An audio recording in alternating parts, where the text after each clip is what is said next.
Hello and good morning, everyone. So, I've been working on and through family constellations with a lot of people on understanding what kind of symptoms they represent, what kind of illness they come with, what could be the deeper reasons behind chronic illnesses and chronic symptoms that keep showing up for over a long period of time. So it has been observed in family constellations that there is a way of belonging to a certain family. You know, you grow up as a child and then you realize that your belonging to your family is in a certain way. You know, there are families who respect children, who take care of the needs of children, who put the needs of children before them. Then there are families who do not take care of the needs of children, look down upon them, do not respect them. Well, then there are also individuals who grew up in the family to understand that that's not the kind of family that they want to be in. So they also start rebelling, you see. And by rebelling, sometimes they are also tagged as the black sheep of the family. Many times, what happens is the child grows up to be either a caretaker of the mother and father and of the whole family, or sometimes when it's a dysfunctional household where parents keep on fighting, parents keep on quarreling, they become the peacemaker. Sometimes the opposite can happen where they may reject one of the parent and may start identifying and merging with the stronger parent. Many times, you know, we take the side of mother when father is fighting, shouting, quarreling, and then we feel that we need to help our mother, we need to be responsible for our mother, and then we merge with her in order to reject the father who is, of course, fighting, shouting, and quarreling, and exhibits a dysfunctional behavior. And that is when, at times, we get entangled in the energy, entangled in the identity of the mother. Sometimes what happens is when we reject the other parent, when we grow up in life, we end up showing certain symptoms, certain attitudes, behaviors of the rejected parent. You know, if I have rejected my father based on his arrogance and based on his attitude and based on how angry he is and how perhaps he suffers from an addiction, what may happen is later in life, when I reach that particular age of my father, maybe 33, 34, 35, that's when I may also develop tendencies of rage, aggression, and I may show that in my system, as in my family, with my wife and my children. And I may begin to wonder that why am I becoming like that, right? Because many times we don't realize that, you know, 50% of the DNA is from mother, 50% of DNA is from father, and and even if we have rejected a part of our father, even if we have not liked it, that 50% is not going to go away. Somewhere or the other, that 50% will show up, it will express itself. So it has been observed in family systems that whatever we reject in our family, somehow or the other, it comes back to us. Now, there is no need to be scared or fearful about it. We can look at it in another way, that the whatever we have rejected, even if we have rejected, our bodies and our cells and our DNA remain loyal to that parent, because of course this body and this DNA and this whole system has come from them at the end of the day. For whatever reason, they have been cruel to us, they have tortured us, they have I mean, it would be sacrilegious to say, because some parents are extremely abusive. They can be hostile and they can be very abusive to their children, and I agree to that. And in fact, when I do inner child work, I have to deal with years and years of trauma that parents have inflicted on their children. But at the same point of time, we also have to identify that what is it that this child, whoever the client is, carries from the parents.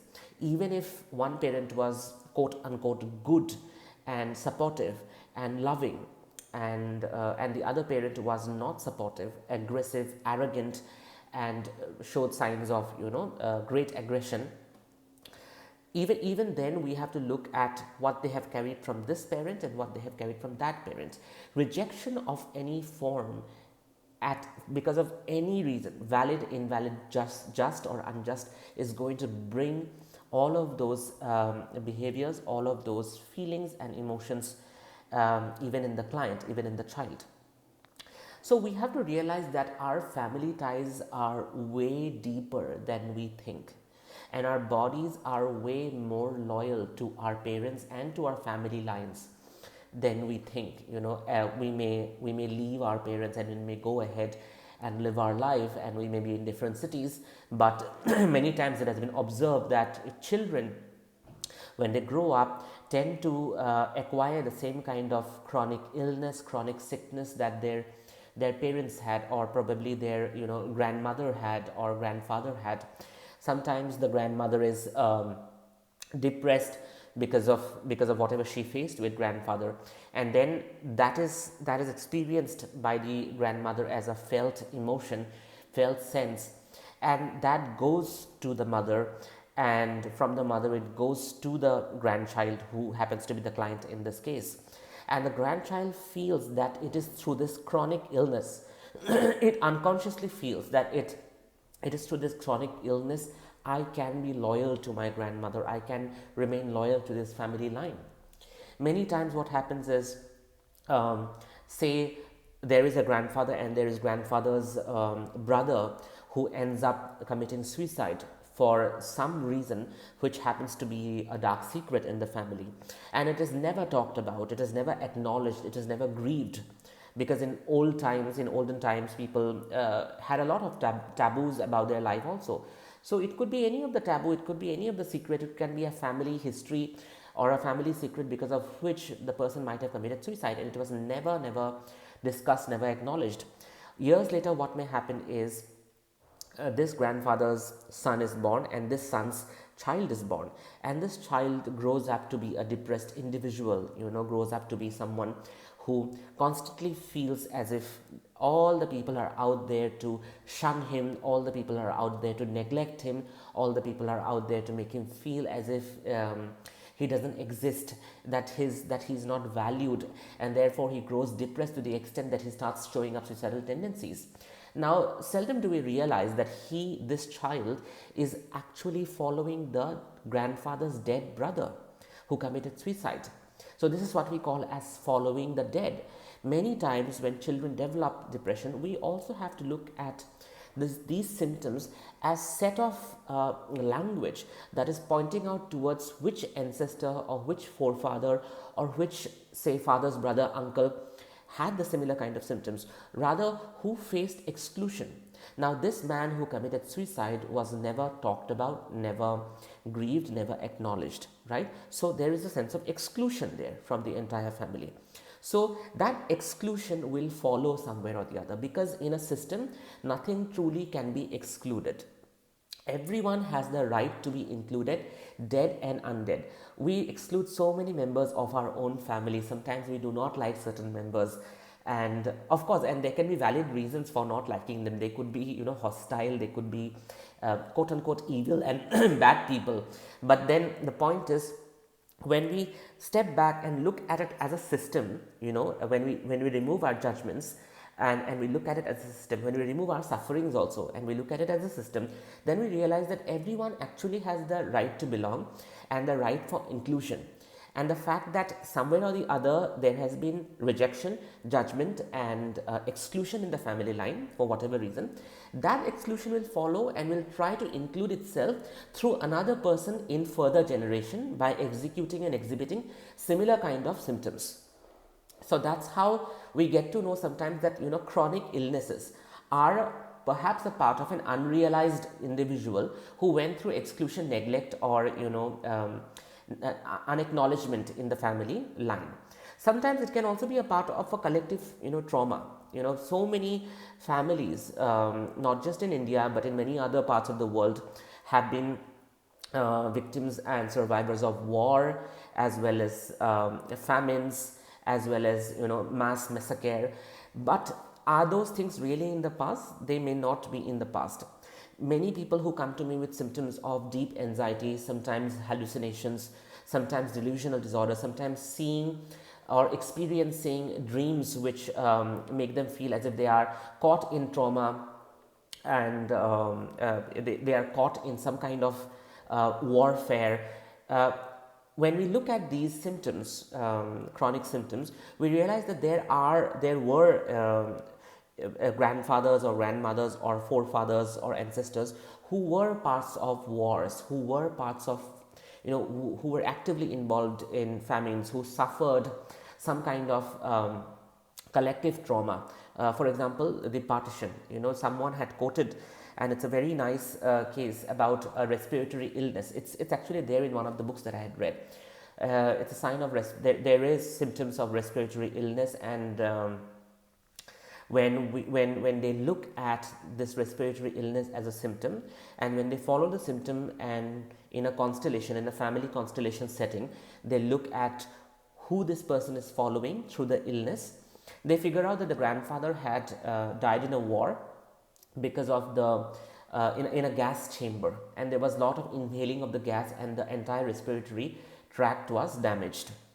And this child is following the grandfather by executing the similar symptoms. So this death was perhaps not talked about, or this massacre or this war remained unresolved in the family line. So there can be many traumas, wars, famines, droughts can be there, and they can be unrealized and unresolved emotional and physical trauma, which may find space in an individual much later.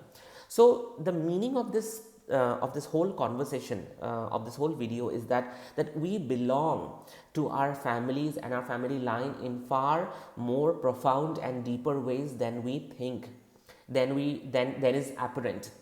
And many times we may not have other ways of being loyal to them, to express our belongingness to them, except for our own bodies.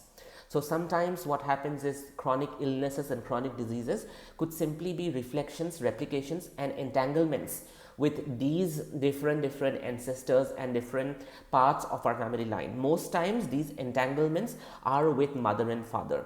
So even if we are able to work with an individual's connection and unconscious relationships with mother and father, which are not realized, even then a lot of healing can happen. And how does it happen? It happens through a technique called family constellations. I have been talking about family constellations a lot in my videos, and it's a three-dimensional way of setting up different elements, sometimes people as well, in order to discover what is this person representing. If I have a chronic illness like a respiratory disease, if I have a chronic illness like a kidney disorder, if I have a relationship issue going on in my life for a very long time and the pattern is not ending, if I have a money issue in my life that seems recurrent over and over a period of time, then what we do is we take the problem and we set it up in a space, in a three-dimensional manner, and try to see that what is the linkage of this problem with the historical family line of this person, and where from this replication as well as the entanglements come from. And then within the process itself, once we diagnose the issue, once we get to know what it is and where does it come from, we are also able to heal it. Many times, people do not want to heal because the disease becomes, or the condition becomes, or the pattern becomes their identity. Some people would say that, if this disease goes away, who is going to look at me? Who's going to see me? Who's going to pay attention to me? So they don't want to heal. Sometimes people may also say that, if I resolve my money problem, perhaps I'll become an alcoholic like my father, because I'll waste my all money. So again, there is a correlation there. So we have to look at these different entanglements and different correlations, and we have to release them. And people have to be ready to release them, by the way. Not everyone is ready to release them, but it can be achieved skillfully and effortlessly in a setup of family constellations. I do family constellations myself, and you can of course get in touch with me to experience this process. It's one of the most powerful and intense process, and the effect lasts for a very long time. Even in my life, I have done constellations perhaps a year back, and then the effect has lasted for over a year, and I have seen subtle changes in my own life for more than a year because of just one constellation. So I will come up with more information on constellations and our own belongingness to our family, about diseases and other relationship issues, even money issues. Thank you for watching this, and do keep watching. Thank you.